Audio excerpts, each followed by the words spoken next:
ख्रिस्त में प्यारे भाइयों और बहनों, आप सबों को जय यीशु।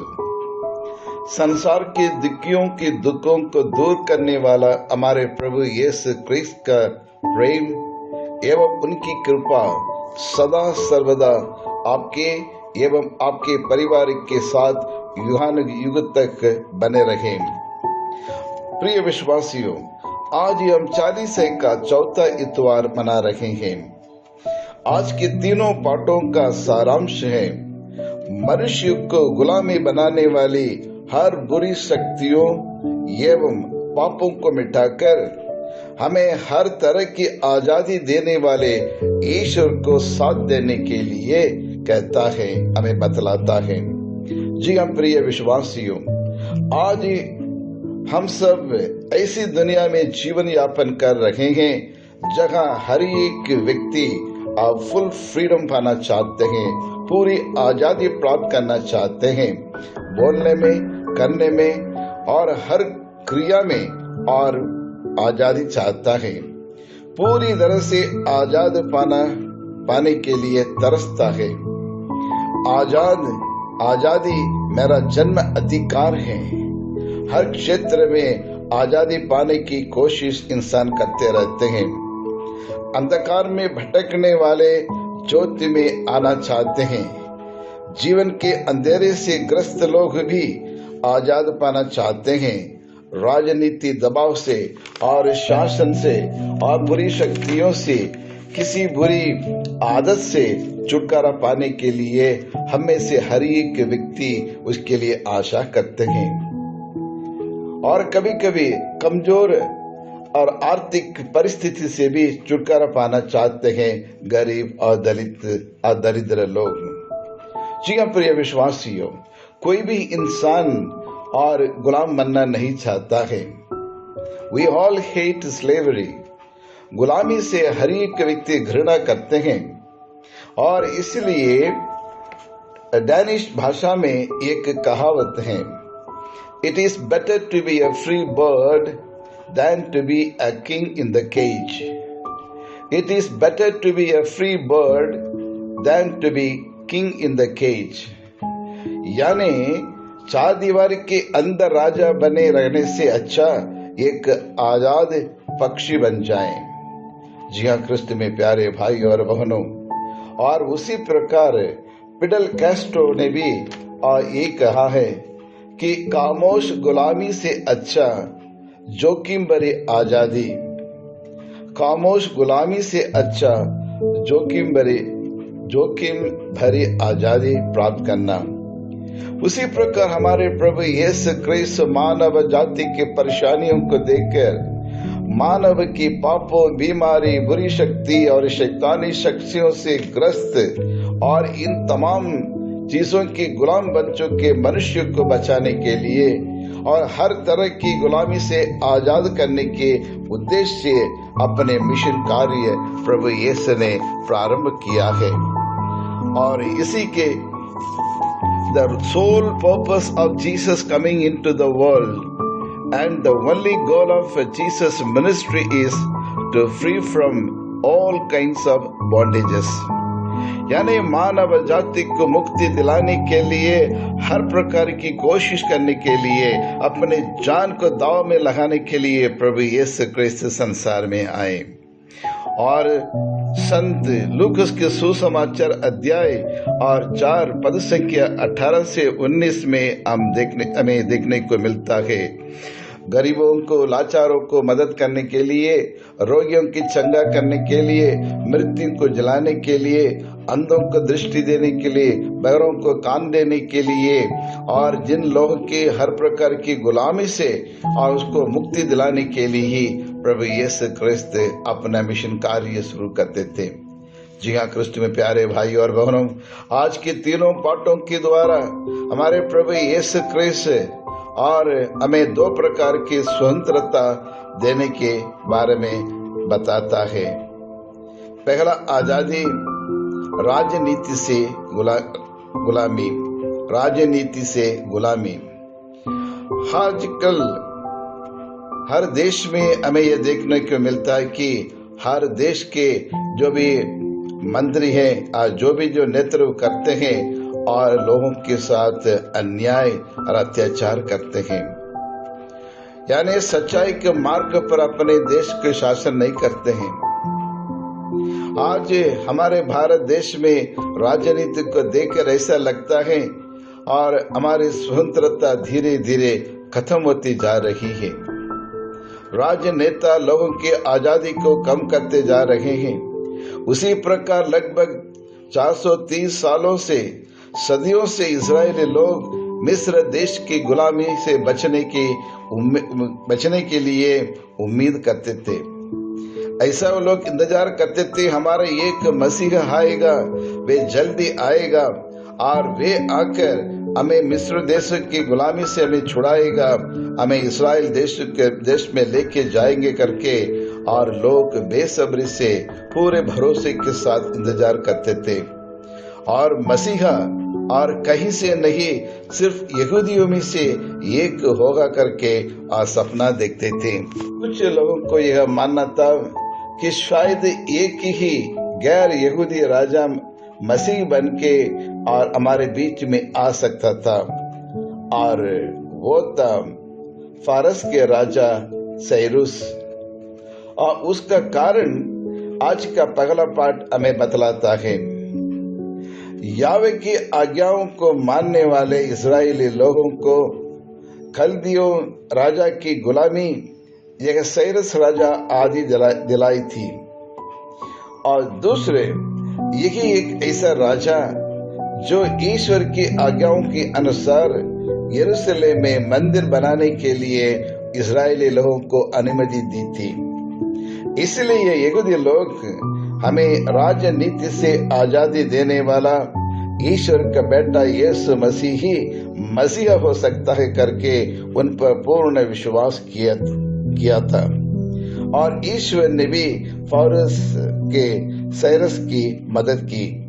जी हाँ प्रिय विश्वासियों, हमारा भक्तों के दुखों के तकलीफों को देखकर चुप रखने वाला परमेश्वर नहीं है।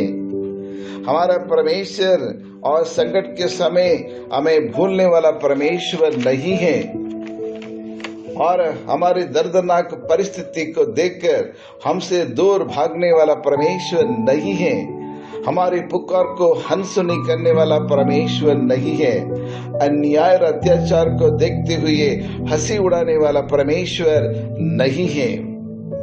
और इन विकट परिस्थिति में, विपरीत परिस्थिति में से गुजरने वाले लोगों को देखकर अपने लोगों को त्याग करने वाला परमेश्वर नहीं है, लेकिन पापियों को, दुखियों को, पीड़ितों को बचाने वाला परमेश्वर है हमारा परमेश्वर।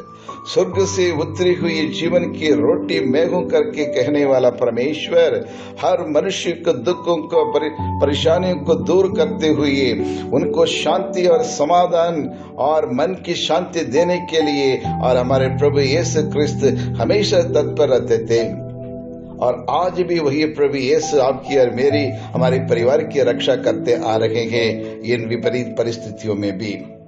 उदाहरण के लिए पुराने विधान में कई जय पर मिलेगी किस प्रकार ईश्वर ने और अपने भक्तों की उन्हें सहायता की, मदद की। मूसा के नेतृत्व में इजरायली लोगों को राजनीति से आजादी दिलाई, और ईश्वर की सहायता से यहूदी के एक मकबे राजा भी राजनीति से आजादी पाने के लिए उन्हें भरपूर मदद की।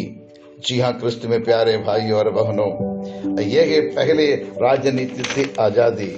लेकिन दूसरे प्रकार की आजादी है ये आध्यात्मिक जीवन को नष्ट करने वाले और पाप की गुलामी से आजादी दिलाने वाला है हमारे प्रभु यीशु क्रिस्त।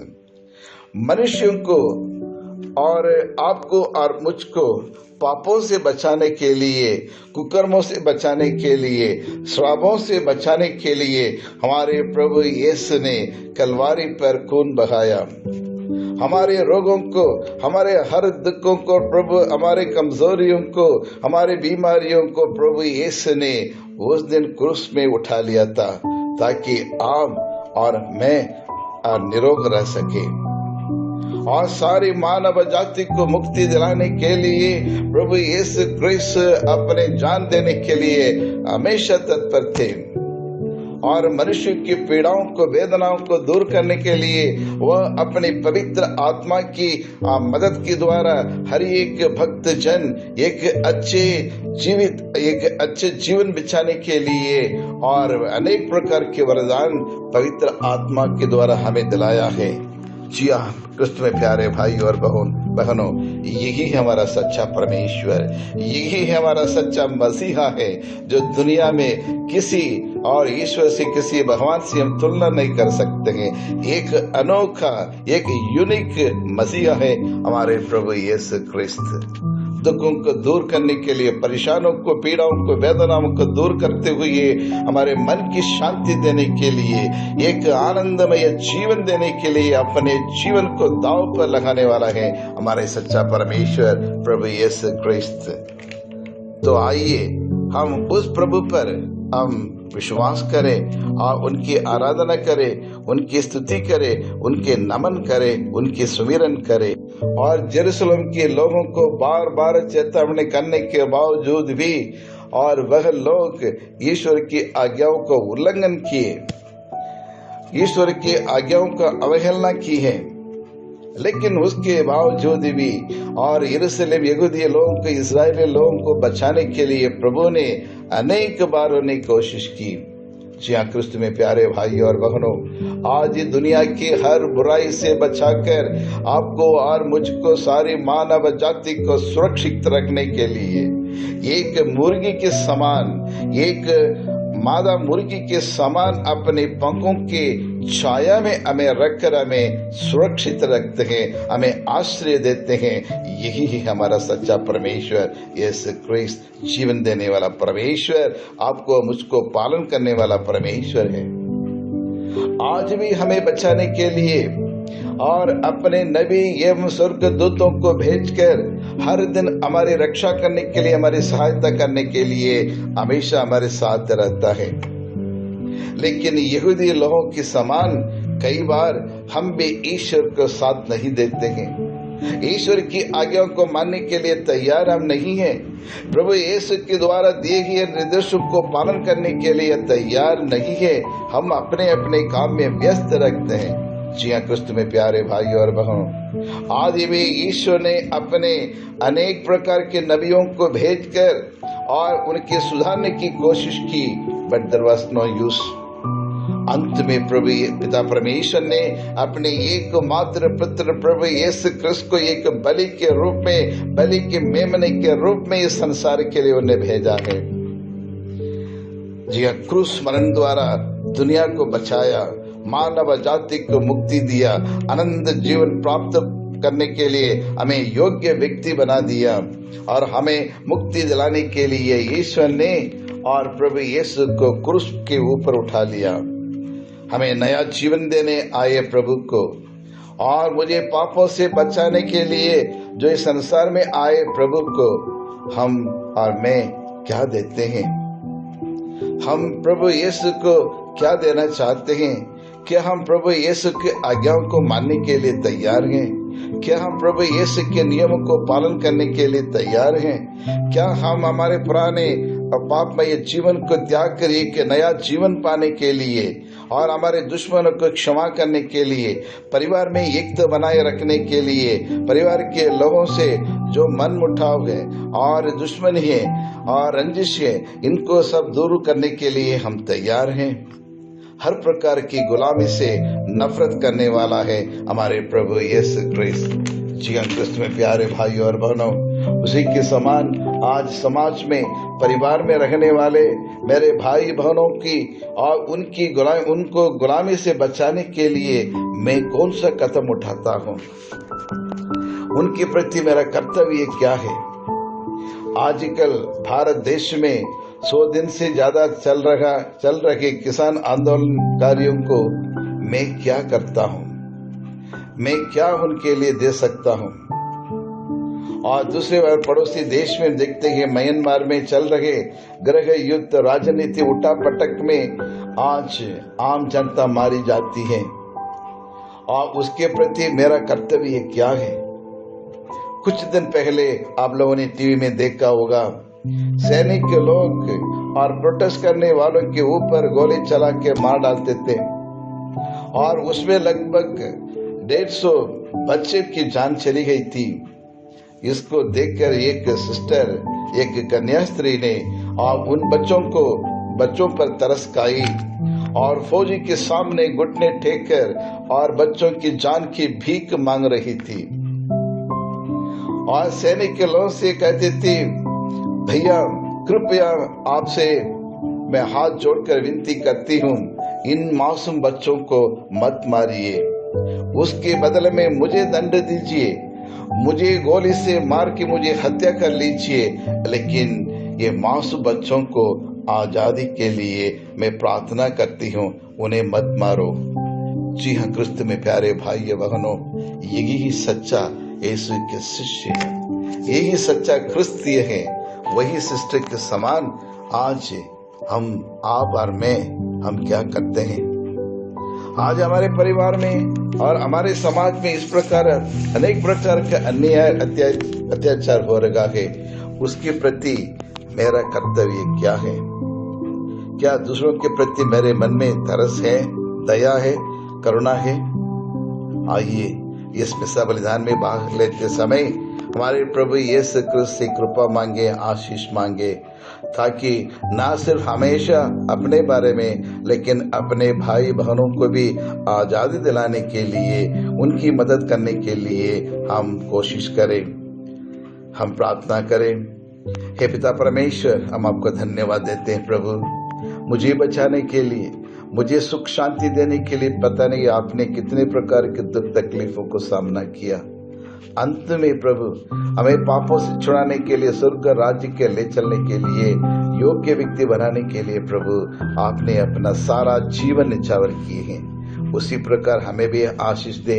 विशेष करके 40 से काल में हम उपवास, परहेज, प्रार्थना के द्वारा हम दूसरों के लिए जिए, दूसरों के लिए और हम मर मिटे, और यही हम प्रार्थना करते हैं हमारे प्रभु यीशु क्रिस्त के द्वारा।